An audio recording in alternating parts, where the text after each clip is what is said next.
The following is a production of DallasCowboys.com and the Dallas Cowboys Football Club. How about them Cowboys? Go Cowboys! This is the Players Lounge, broadcasting live from Dallas Cowboys World Headquarters at the Star. Now your hosts, Barry Church, Danny McCray, and Newy Scruggs. Here it is, Players Lounge on a Victory Monday. Hello, everyone. Newy Scruggs, joined by two former Dallas Cowboys players, undrafted free agent safeties, talking about Danny McCray and Barry Church. Gentlemen, there should be no complaining from the fan base today, right? No complaints after a 56-14 win on Sunday Night Football, right? There shouldn't be any. There shouldn't be any, but you know that somebody's going to find a reason to. Me, I'm happy. Offense back on track, special teams playing well, and defense continuing to roll. So I'm all smiles on my side. Oh, I lost y'all for a hot second, man. What was that again, Newy? I said there should be no complaining amongst the fan base today after a 50-14 win. You right about that, man. You ain't gonna hear no type of complaining. I know I was a little bit of a Grinch last time we talked because I wasn't sure about whether this can be the formula for success or not. But man, these boys, man, I mean, words can't even explain it really. How dominating of a performance they had out there on Sunday. I mean, I figured they would win the game, but not like that, man. You got a special teams touchdown, a defensive touchdown. Dak looked back to his old ways, and I know we're gonna break it all down in this version of the Players Lounge, but man, I'm at a loss for words right now. Well, to me, I look at it simply as this. The defense finally got some help, right? That's all they needed, just a little bit of help. Because the defense came out there and continued to ball out like crazy. I mean, why Taylor Heinicke decided to go after Trayvon Diggs, I don't know. I'm not a quarterback. I don't know what he was thinking, but Trayvon What was he thinking there?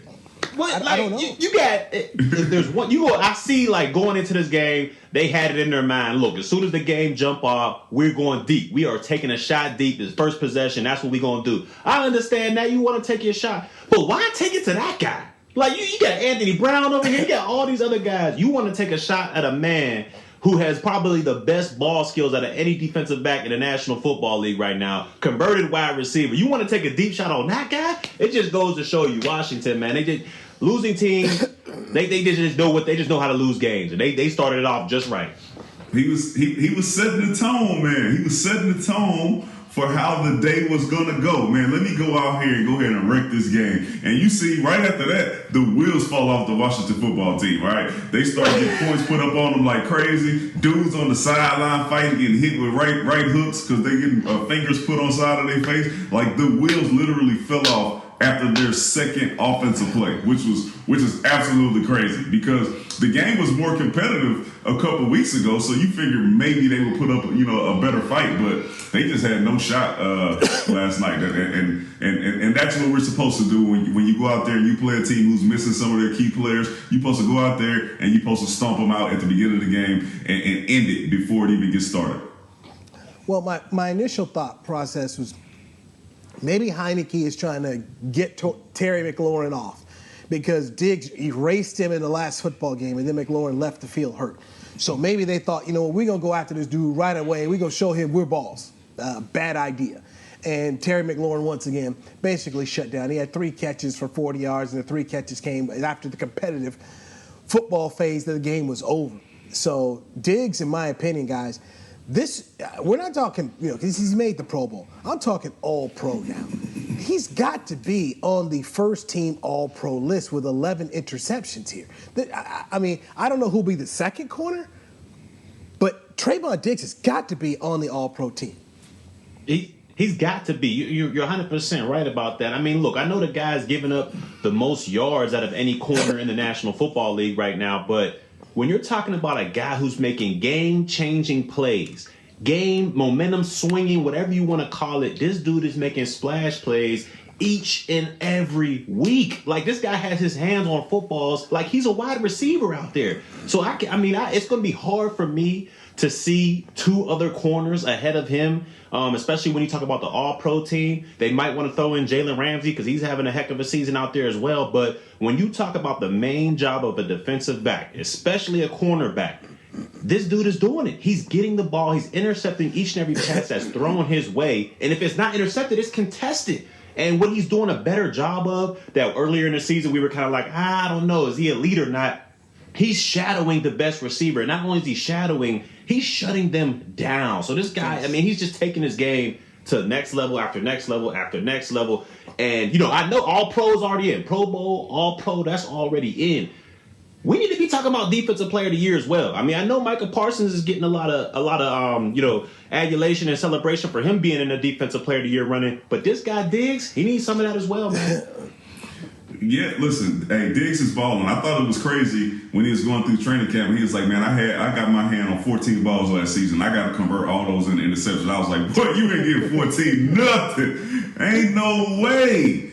And he literally is on his way to doing that. He's on pace, especially with some of the quarterbacks that you figure that you're going to play. Kyler Murray hadn't been playing as well. Then you got, was it Jalen Hurts coming up? So you have a chance to get to 14, realistically, especially if they're going to continue to come at you. My only question for Heineke, if we go back on that last subject, is why don't they run a double move? Like, they literally just come out and McLaurin just runs straight down the field. I'm like, you're not showing any respect for this dude, and he's been intercepting passes from the beginning of the season at an alarming rate, and that's the guy you decide to go at.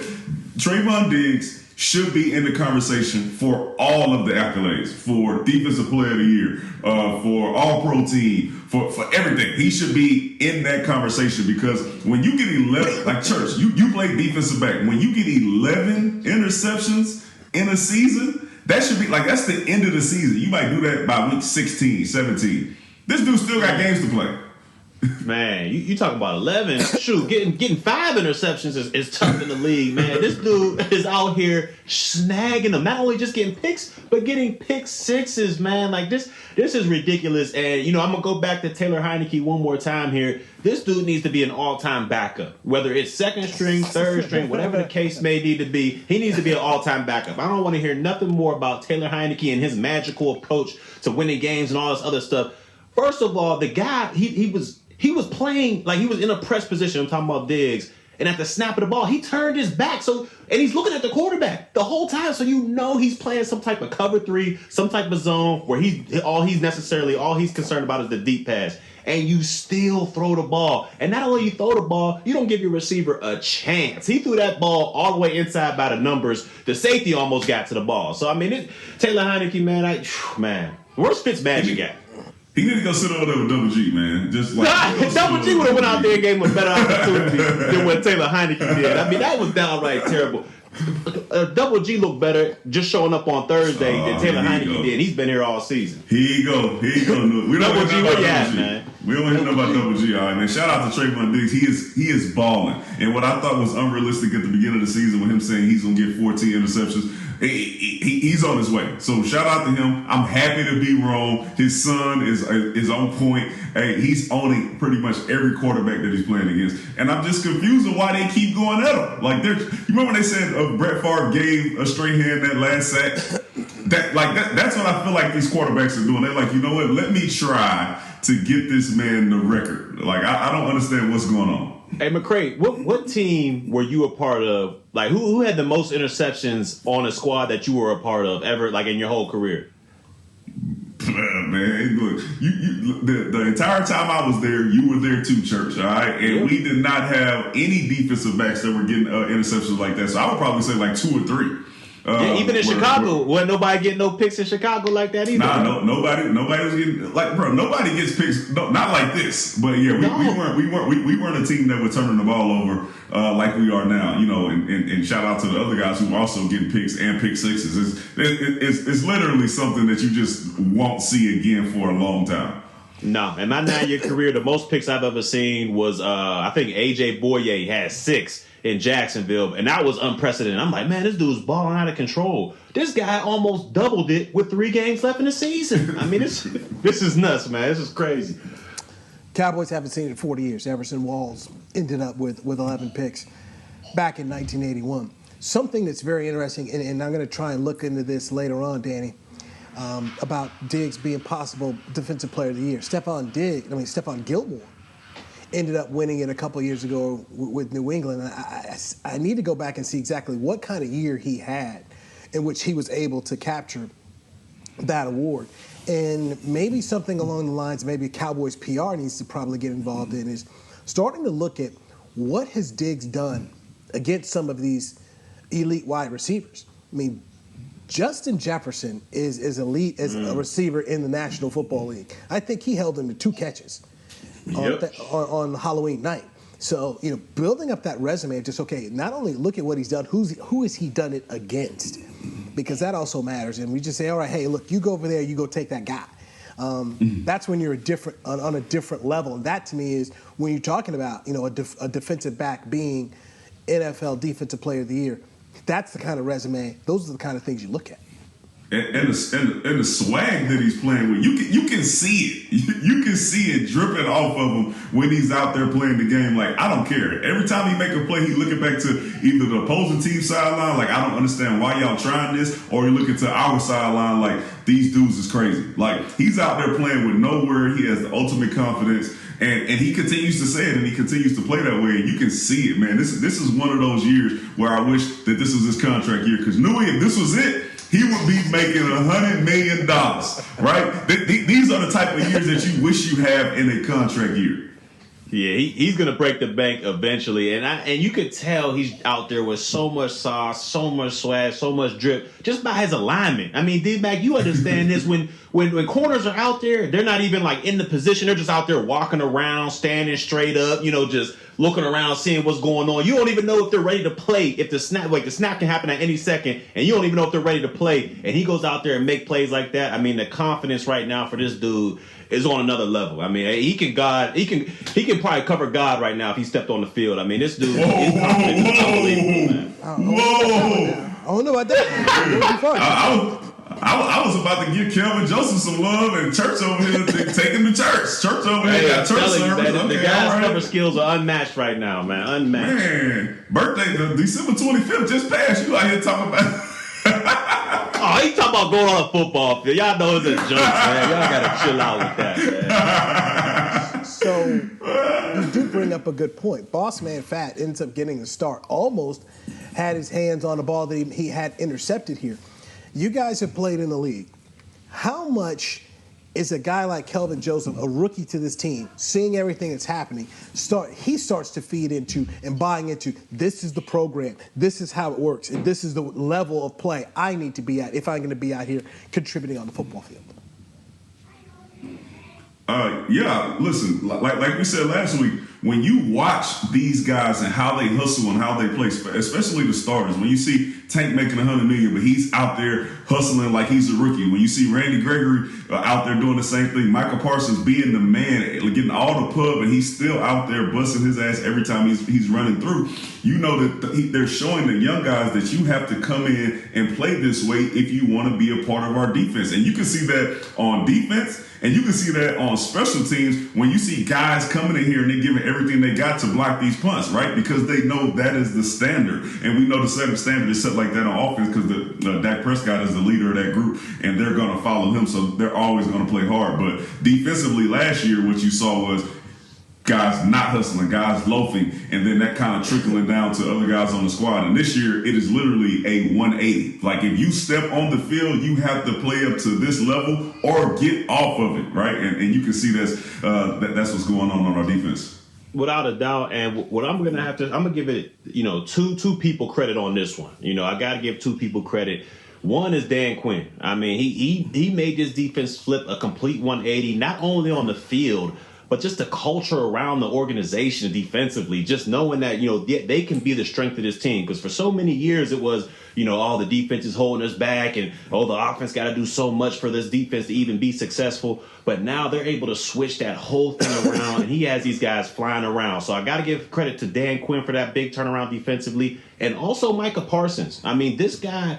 This rookie, his energy out there, it's contagious. And you can tell by going out there. You seen D-Law talking about, man, I got to get back out there. I got to get back on this field. This young guy, he's doing too much damage. I got to get a piece of that. He's making everybody else step their game up, whether it's on the defensive line, whether it's the linebackers, the secondary. He has that just contagious juice about him that gets everybody flowing, just that youthful experience out there that gets everybody just wanting to play football and having fun. And these guys are doing that. They're having fun out there. They're not letting the pressure get to them, at least on the surface of things. They're not letting the pressure get to them. They're flying around there. They're playing for each other. And I'm just glad these guys are having fun with it. And defensively, man, they're flying around. They are flying around. Newy, my man Tank, is he earning that 20? He earning that 100 mil? Hey, man, Tank is setting the tone like crazy. I mean, you think about it. Diggs gets the first offensive possession. Cowboys don't get anything done. So first play, Washington goes to Diggs. He makes the pick. Then they go out and convert a touchdown. It's 7-0. You got a 14-0 lead. Tank with the interception, returns it 40 yards. Unbelievable play. The kind of play you see at a high school level. It's not the kind of play that you see in the National Football League made by a big man like that. So Tank Lawrence is, in my opinion, I thought that was the back-breaking play to me. When I saw that, I thought, okay, now this is done. The defense is continuing to set the tone. The offense has come to do their part here. This is not going to be the Washington football team's day. And Tank Lawrence is the undisputed leader, in my opinion, of this defense. He is that alpha dog here. And while he won't make a Pro Bowl because of the time he missed, he's back to being a blue chip player. He wasn't a blue chip player the last 2 years. He's a blue chip player. Micah Parsons is a blue chip player. Trayvon Diggs is a blue chip player. You get 3 players on all 3 levels that are blue chips like this, man, you could do something like they did in a 56-14 win. And then Randy Gregory is playing outstanding football here. So we got to mention Curse, man, because he's been playing outstanding. Yes, he has. Outstanding football, sacking the quarterback, getting that secondary lined up. I mean, they're going to be a tough out, man. They're going to be a tough out, especially if this offense is rolling or getting back to what it was doing at the beginning of the season. It's going to be a tough out for anybody in these playoffs. Yeah, I mean, what Tank Lawrence did yesterday, in my opinion, he basically broke Washington. I thought that play right there just said so much, and you saw the way the stadium was rocking the sidelines. I mean, that just took everything to the next level. And obviously, we'll take a break here. We'll come back and we'll talk about the slump that Dak Prescott was in. Okay, he says he wasn't, but he was. But we'll talk about that next. It's the Players Lounge, brought to you by Hotels.com, right here on DallasCowboys.com radio. At Smoothie King, we are blending goodness to fuel your greatness. Every blend is crafted to help you achieve your health and fitness goals. Smoothie King uses only whole fruits and organic veggies. You'll never find sugary syrups or artificial flavors, colors, or preservatives. And unlike some other smoothie places, there are 0 grams of added sugar in many of our blends. Smoothie King is proud to be the official smoothie of the Dallas Cowboys. Place your order in the app or online for pickup or delivery. Smoothie King, rule the day. It's game day. You know what that means. First, kebab prep. Steak, pepper, onion, steak, pepper, onion. Next, a counterclockwise lap around the room. Now the lucky grease-stained jersey goes on. And lastly, the dance. You know the one. This is a game day ritual no matter where you are. Whether you're traveling to the game or watching from your favorite vacation spot, book a place to stay on Hotels.com and keep the tradition alive and well. Hotels.com, proud partner of the Dallas Cowboys. Nobody protects you from mayhem like Allstate. I'm a broken traffic light. Stop and go is the name of my game. It's easy. You go, they go. Or was it, they go, you go? And if you have the wrong car insurance, these repair costs could stop you in your tracks. So get Allstate's new low auto rate and be better protected from mayhem, like me. Not available in every state based on coverage and limits selected. Subject to terms, conditions, and availability. In most states, prices vary based on how you buy. Allstate Bar and Casualty Insurance Company and affiliates, Northbrook, Illinois. Brace yourself for an existential question. Has your butt been having enough fun lately? Have you been treating it well? Has it been going places? If not, then it's about time you start using SeatGeek. SeatGeek is the best way to get your butt tickets to live events. Just ask the thousands of other butts who have rated it the #1 ticketing app. So what are you waiting for? Download the app now or visit SeatGeek.com to get tickets to sports, concerts, and live events and make your butt happy. SeatGeek. Get your seat in a seat. Back to the Players Lounge.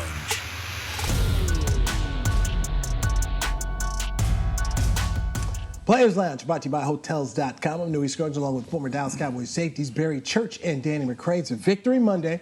No complaining allowed on this show today because the Cowboys dominated the Washington football team 56-14. Dak Prescott put a whole lot of work in basically a half, put in the whole game in a half.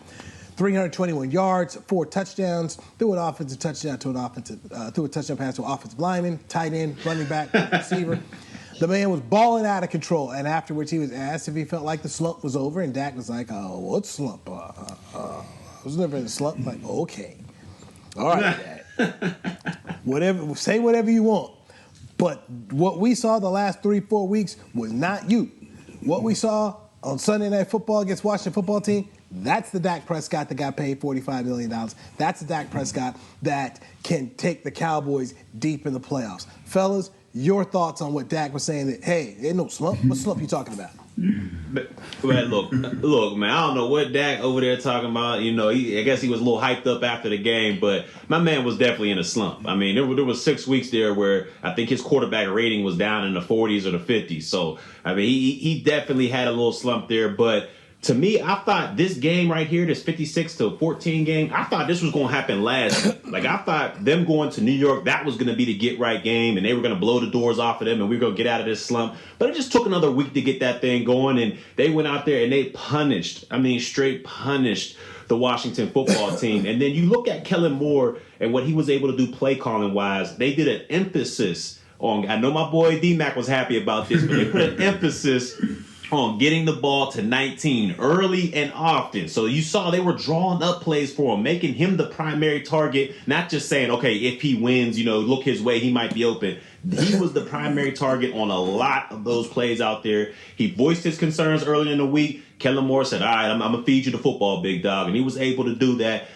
They had a couple good plays in there where they were drawing up some things to where that creativity that we saw earlier in the season from their play calling, it kind of shone a little bit. There was one play, I think, on 3rd and 16 earlier in the game where I was like, man, what are you thinking? Like, the man did a catch lateral pass. I don't even know how to explain it, but it was just out of pocket. Like, don't ever do that stuff again. But you could see the man did an emphasis on getting the ball to Amari Cooper, showed a little bit more creativity out there, and Dak Prescott was a lot more efficient, a lot more accurate than he's been in the past. The offensive line blocked well for him. So it was a good day all around offensively. And shout out to Terrence Steele for getting that big, thick six, as they call it, big man in the end zone. That was awesome. Yeah, shout out to Terrence Steele. We'll get on him in a minute. No, listen, I do believe that Dak Prescott was in the slump. And Newy, I know you said no complaining, so I'm going to say it this way. Dak Prescott went out there and did what he was supposed to do. And I give him credit for that because you've seen teams and players not go in and handle their business like they're supposed to when you're playing against a team who are missing those type of weapons, i.e., the LA Chargers versus the Houston Texans this week. Went out there and they weren't focused and they didn't do what they were supposed to do. They went out there and lost. So shout out to Dak and the Cowboys for going out here and doing what they're supposed to do. I think this is a good get-right game for Dak, for him to get that confidence back and be able to see, if I do things a certain way and get back to the basics, then I'm able to play at my best. And he went out there and he did that. And shout out to Amari Cooper. If you watch it, the guy was open every time. He's going to run the route to get him open, and he literally can do this at any point in the game, especially if the defense is playing man-to-man coverage. So shout out to him for getting that. And if you see it, when the offense goes 4-21-19, right? Dak Prescott focus on Ezekiel Elliott, then focus on Amari Cooper. Everything opens up. The bootleg opens up. The play action opens up. Deep passes open up. The middle of the field opens up. Like, that is the recipe for you to win. Give the ball to the guys who make the money, and you'll be okay. And we did that. And it looked amazing. And like you said, Church, shout out to Terrence Steele, man. He got him a touchdown. When Tyron Smith come back, he'll be back on the bench. But big man like to score. Big man like to score, man, because Lael actually is out there, and his specialty, it seems like, is being, when he pulls in the running game and he's leading the charge, it is nobody like that when you see him running down the field. So shout out to him for playing well, too. Yeah, Lael Collins, to me, man, He seems like and you know this, D-Mac playing against Washington back in the day, but he kind of reminds me of, who was there? Was it Trent Williams? Was their big tackle for a while? Mm-hmm. He's on San Francisco right now. He seems like that guy when he's pulling around the corner, and I know for a fact because Terrence Williams, or whatever his name is, Williams, put me on my back a couple of times out there in Washington. But Lyle, I mean, he's looking good pulling. He seems like he does his best work when it's involved in the run game. And D-Mac, man, you think they was just throwing a couple breadcrumbs to steal over there, knowing he's about to get right back on the bench? Now, listen, I don't think it was intentional, just to give him something. But the truth of the matter is, if Tyron Smith comes back healthy, and the way that Leal is playing now, especially if we're going to focus on running the football, Terrence still won't see the field for the Super Bowl run, which is unfortunate. But you gave Leal a chance to continue to prove that he can play better. So now that spot is his for sure. And Tyron is Hall of Famer. Jerry loves him. He's going to play well if he's out there and he's healthy. So, unfortunately, Terrence still might be taking that fullback position from, is it McGovern? McGovern. Hey, T still with the little athletic out there, man. Got the little release off the line. Good catch, man.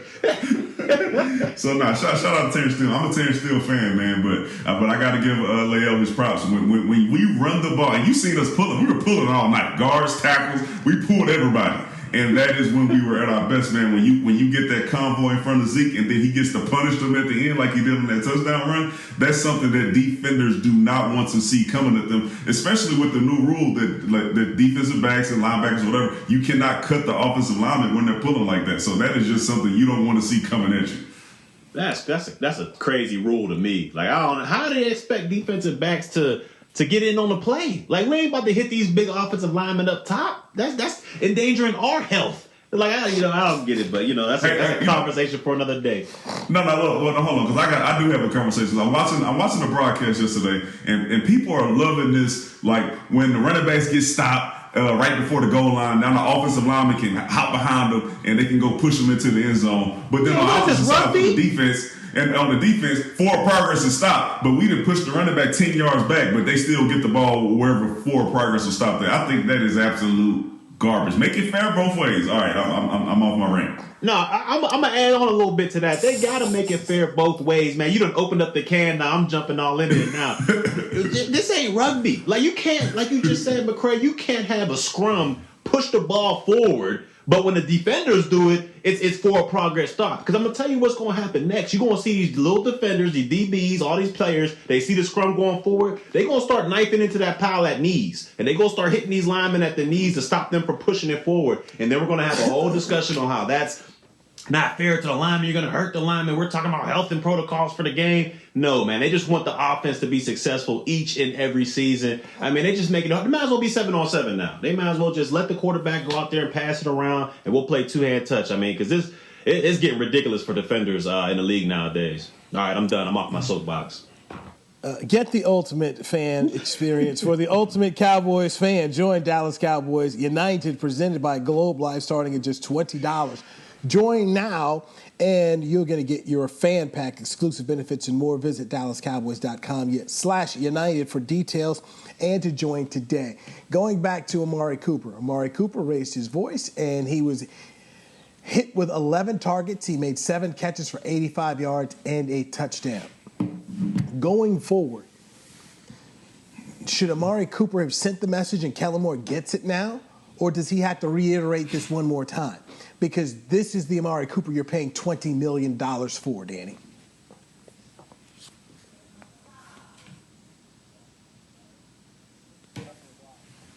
Oh, well, yeah, D-Mac went off. Oh, we back. Second, but right. Look, I think he's going to have to reiterate it. I mean, I know this is, the offense, like, all right, he told Kellen, he told everybody, like, look, I need to get the ball. So I feel like they fed him in that game. But when we go into this next game, if the run game is popping or somebody else on the receiving core is popping, then they're going to feed those guys. And then eventually it's going to cycle back over again to where Amari Cooper's going to be like, I'm not, happy not getting the rock and all this other stuff. I feel like I could do more damage that way. So I think he's going to have to keep going and making sure these guys know he's out there and he can go ahead and he can contribute to this team, because he's a mild-mannered dude. He's not going to go out there and cuss anybody out because they didn't give him the football. He's a team player and he does what's best for the team. But at that moment, he felt like him getting the football more would be best for the team. So I hope they keep that in mind, and I hope they keep feeding this guy. Y'all better stop playing with Coop. Stop. Hey, yeah, team player and all that other stuff. The same stuff we said on the Players Lounge. Coop was hearing that same exact stuff from everybody else in his ear as well, and it started to wear on him a little bit. And the thing is, he was right though. You know what I'm saying? Yes. Everybody should walk in and look at this and say, look, if we frustrated this guy, our even kill, the most team player focused type guy, enough for him to actually have to say something, and then when he did say it, we look like a totally different team, we should actually listen. Because what he said was correct, and he came out there and he made the plays when he had to, and it was a totally different type of Amari Cooper that we've seen, and that's the one that I want to see moving forward. All right, let's get another break in here. When we come back, let's dive into the special teams and the whole fact that the Cowboys are sitting here at the number 2 seed right now. How realistic is it they could get the number 1 seed? Let's dive into that next. Newy Scruggs along with Barry Church and Danny McCray. It's the Players Lounge brought to you by Hotels.com on DallasCowboys.com radio. Nobody protects you from mayhem like Allstate. I'm a broken traffic light. Stop and go is the name of my game. It's easy. You go, they go. Or was it they go, you go? And if you have the wrong car insurance, these repair costs could stop you in your tracks. So get Allstate's new low auto rate and be better protected from mayhem, like me. Not available in every state based on coverage and limits selected. Subject to terms, conditions, and availability. In most states, prices vary based on how you buy. Allstate Bar and Casualty Insurance Company and affiliates, Northbrook, Illinois. It's game day. You know what that means. First, kebab prep. Steak, pepper, onion, steak, pepper, onion. Next, a counterclockwise lap around the room. Now the lucky grease-stained jersey goes on. And lastly, the dance. You know the one. This is a game day ritual no matter where you are. Whether you're traveling to the game or watching from your favorite vacation spot, book a place to stay on Hotels.com and keep the tradition alive and well. Hotels.com, proud partner of the Dallas Cowboys. At Smoothie King, we are blending goodness to fuel your greatness. Every blend is crafted to help you achieve your health and fitness goals. Smoothie King uses only whole fruits and organic veggies. You'll never find sugary syrups or artificial flavors, colors, or preservatives. And unlike some other smoothie places, there are 0 grams of added sugar in many of our blends. Smoothie King is proud to be the official smoothie of the Dallas Cowboys. Place your order in the app or online for pickup or delivery. Smoothie King, rule the day. At AT&T, everyone, new and existing customers, get our best deals on every smartphone. Why? Because you deserve it. For turning your living room into your office and your gym. For teaching Grandma how to video call. And teaching her again. It's the button on your left, Nana. Okay, your other left. It's not complicated. Everyone deserves something new. So AT&T is giving everyone, new and existing customers, our best deals with every unlimited plan on every smartphone, even the latest ones. AT&T may temporarily slow data speeds if the network is busy. Restrictions and exceptions may apply. Back to the Players Lounge.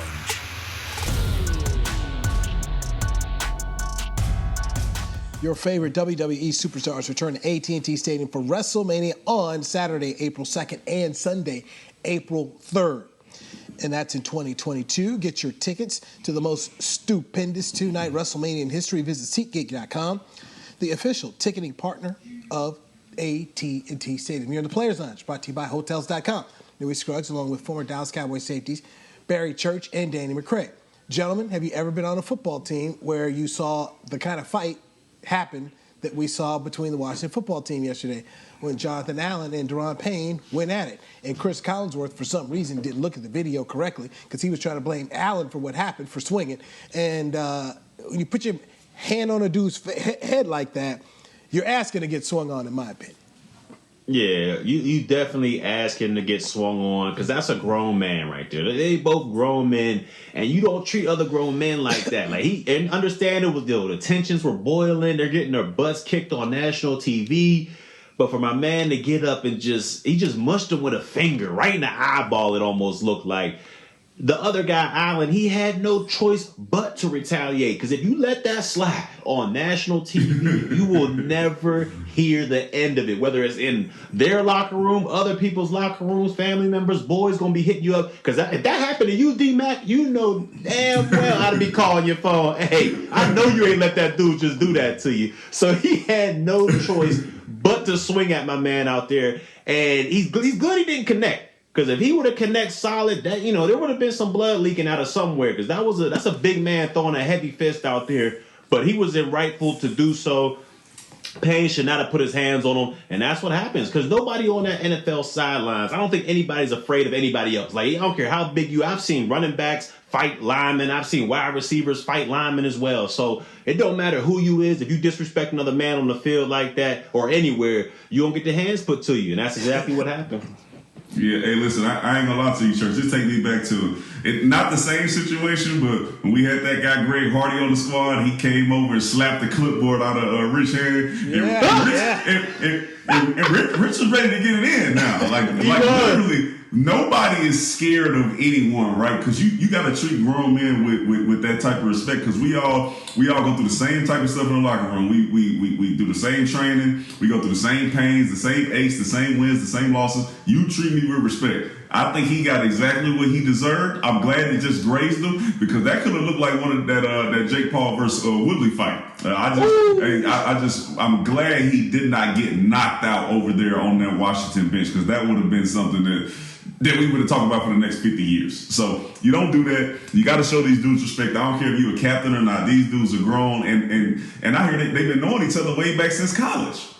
So they got some type of relationship. So he knew what he was doing when he put his hand in that dude's face. He should have expected to get swung on. Yeah, as they had those imported benches that they brought in, they're out there fighting. Some bad luck benches. just more embarrassment for that organization. And when the season started, so many people had picked Washington to repeat as division champions, and I said no. I mean, they won the division with 7 wins. This is just a bad organization, and I just think it starts with the leadership at the top with the owner. And to see what we saw yesterday, it just kind of continues. This is a bad organization. Faded down the stretch here. They got lucky with a couple of wins this year. Things went their way. I mean, go back to that Giants game when Washington lines up for a field goal and they miss, and all of a sudden here comes a phantom flag, and they're like, oh, the Giants offensive lineman was offside. Defensive lineman was offside. and they went ahead and kicked the field goal again. I mean, stuff like that had happened. And then they had that game where they beat Tampa Bay. You know, Tampa Bay went up there, slept walk, and got beaten. And people were thinking, oh, this team is good. I'm like, no, they're not. You're not going to win with those quarterbacks out there. You're just not going to win with them. Special teams unit, how about a blocked punt? And Golston recovers in the end zone. Clement gets it there. John Fossil with another outstanding special teams performance from his team. You guys are special teamers. That's how you cut your teeth and made the Cowboys his free agents here. What was your thoughts? Yeah, listen, I thought it was amazing. One, because you give the special teams something to play for, right? These guys who are going to block punts, and they know that they can actually get it done now, even though the technique was actually really, really bad. He still got up there and he blocked the punt. So these guys feel like they're a part of the game because most of the time when you're watching it back or you listen to commentators talk, they say the offense played well, defense played this way, and they usually leave the special teams out unless they go out there and they do something that is bad that cost them the game, like we saw Tavon Austin make a couple years ago. But now you see the special teams of the Cowboys being talked about in a positive light week in and week out. Like, we love that as a special teams unit, right? We want to feel like we're a part of the wins, and if we lose, we want to feel like we're a part of the losses. So John Fossil, Coach Fossil, has them playing amazing, just like my man DQ. And I'm telling you, it's just going through the building. DQ has brought a whole new attitude to all units. But yeah, shout out to the special teams, man. They are playing outstanding, and that's what we're going to need if we want to make a deep run into the playoffs. Yeah, the special teams are playing awesome, and like you said, D-Mac, Dan Quinn, he might be the best free agent pickup we had all season long. But to me, when you looked at that block punt, his technique, like you said, was downright terrible. I mean, my man jumped straight in the air. I mean, usually 9 times out of 10, you ain't going to block a punt that way.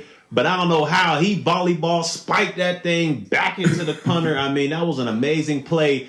And for all wings out there, I'm talking about all the wings on the punt team, the guys on the edges, the very last dudes on the edge before you get to the personal protector. I played that position. Do not let the man get inside of you and cross your face. Like, that's the simple rule for it. Like, kick step. If that man crosses your face, tackle him. Because you know 9 times out of 10, he going to block the punt. protect your inside, make that dude go around the way to get to the punter. That was terrible, terrible technique by the wing, but a hell of a play by Clement out there. The Cowboys, like you said, special teams are rolling right now. Fossil is doing his thing. And my boy Greg DeLeg, if I'm not mistaken, he didn't miss one extra point out there yesterday, if I'm not mistaken. So hopefully he gets it going as well. But kudos to the special teams, man. They're playing awesome as well. So, Danny, how much should the Cowboys be thinking about trying to get the number 1 seed at this point in time? They've got games against Arizona and Philadelphia left. That's the only thing they should be thinking about. That's the only thing. They should look. First of all, Mike McCarthy coming from Green Bay, he knows that he doesn't want to go. He should know, like, we don't need to go up there if we have to get to the Super Bowl and have to go through Lambeau Field in order to get there.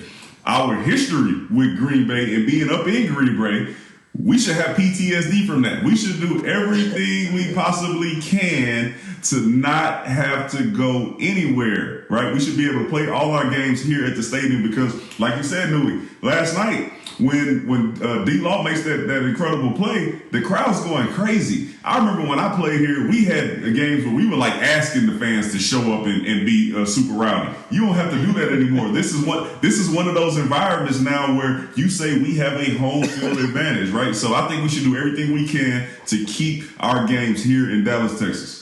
Well, Arlington, if you want to be technical. I think they should get that number 1 seed. The only thing that concerns me is that little break you get once the season's done. It's like another bye weekend. We had it in 2016 to where we were rolling 13-3 going into the final game of the regular season up in Philly. I think we beat them. And then we had that break. We had that week off before the divisional round playoff. And when we showed up sluggish. We didn't start fast. And as y'all know the rest of the story, Aaron Rodgers tore us up and we ended up losing that game. So that's my only concern. But once again, that team was in 2016 and it was led by Dak and Zeke and all that, but they were rookies at the time. So now they're established veterans. So maybe they can further understand how to handle that bye week situation. But if it's up to me, I like to do it the wild card through. I just had the most success where I just went straight from playing regular season to playoffs. I kind of like that approach to it.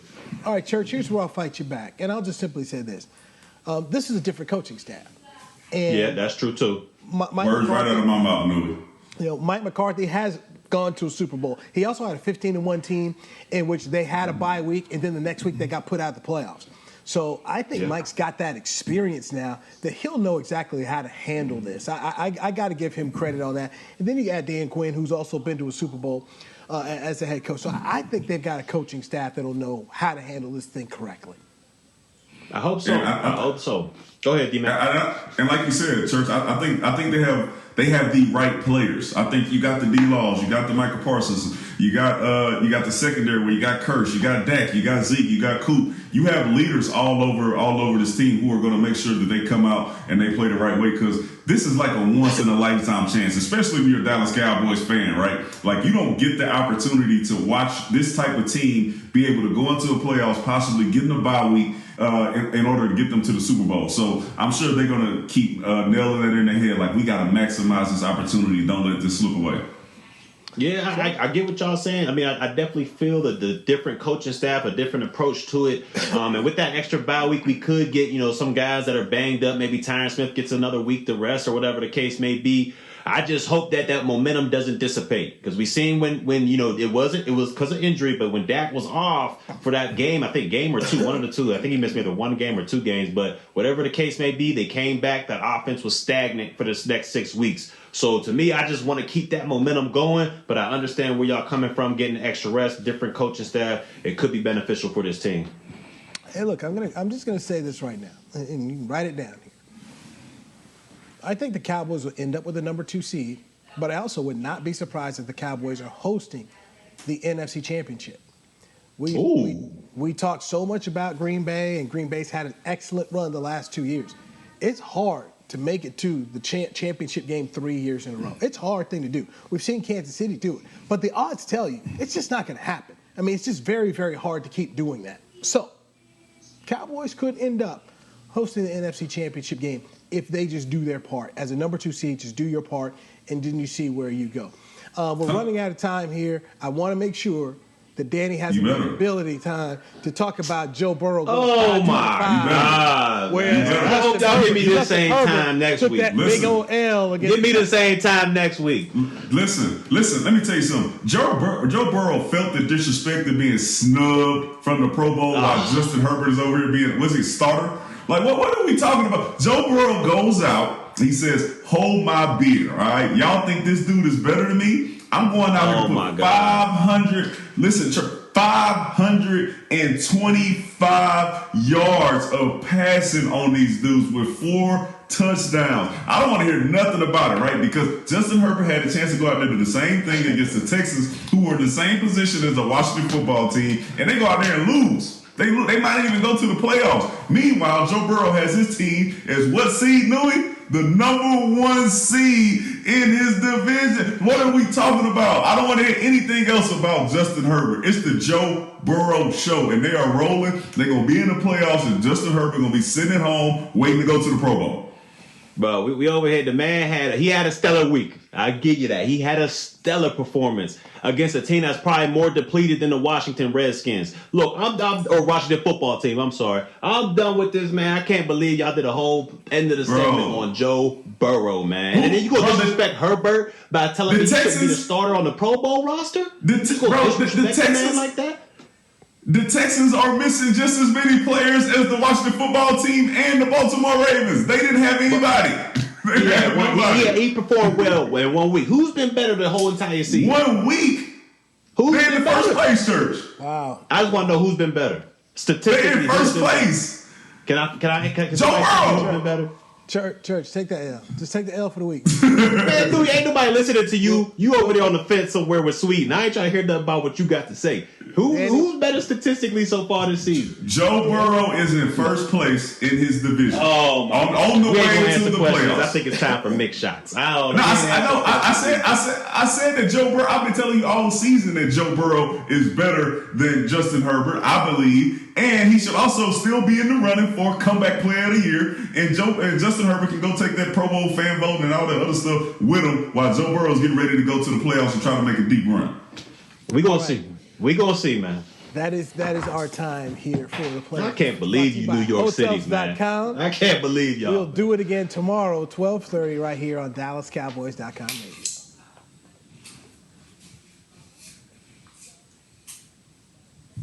This has been a production of DallasCowboys.com and the Dallas Cowboys Football Club.